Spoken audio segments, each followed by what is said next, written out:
standard error.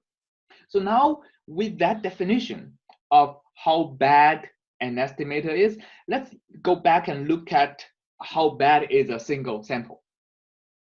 So how bad is a single sample can be computed by just plugging in these into the definition of the standard error. So in our case, okay, the standard error STDE is equal to the expectation, okay, of our estimator x1. X1 is basically a random variable of that's basically x, right? Basically, I'm taking one sample of the random variable x, so that sample is x minus the expectation of x squared. Okay, I take this to the half power. Well, that's actually the standard deviation of the random variable x. That's the definition of the standard deviation of the random variable x. So this is a particular case of a standard error. If the value to be estimated is actually the mean of a random variable, then the standard error coincides with the standard deviation of that random variable. Okay, so that's basically it, which this is also the square root of the variance of x. Okay, any questions so far? So essentially, we have concluded that if a single sample is used, the error or the average error I'm making is roughly the standard deviation of that random variable x.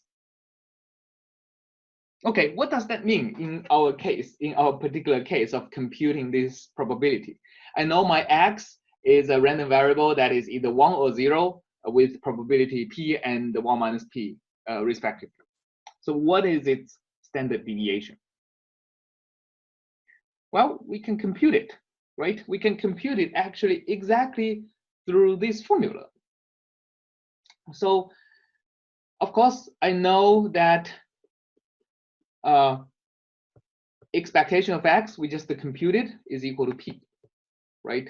So we are taking the expectation of x minus p squared to the half power.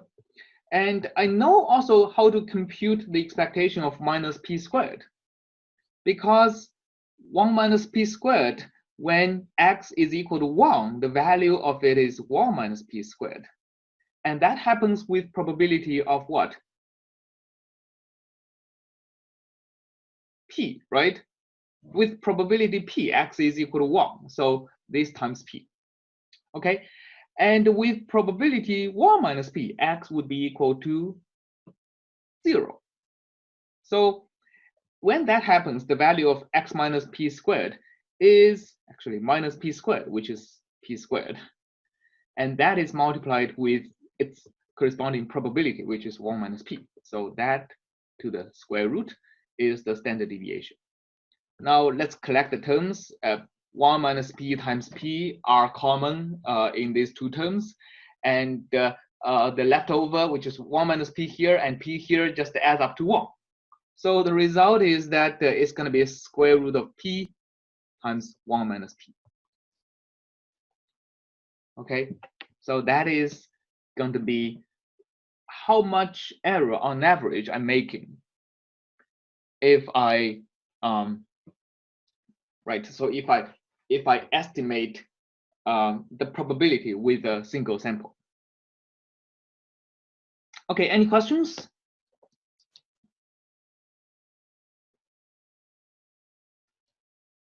Okay, we can go back and look at our asteroid mining case, if you don't mind.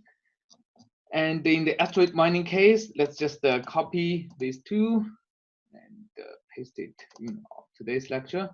So if we run samples, right?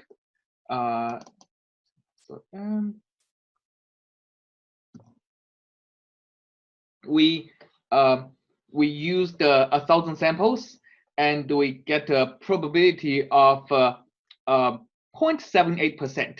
So let's say this is our P. Then the standard error of that calculation is, let's see, T is equal to the answer, okay?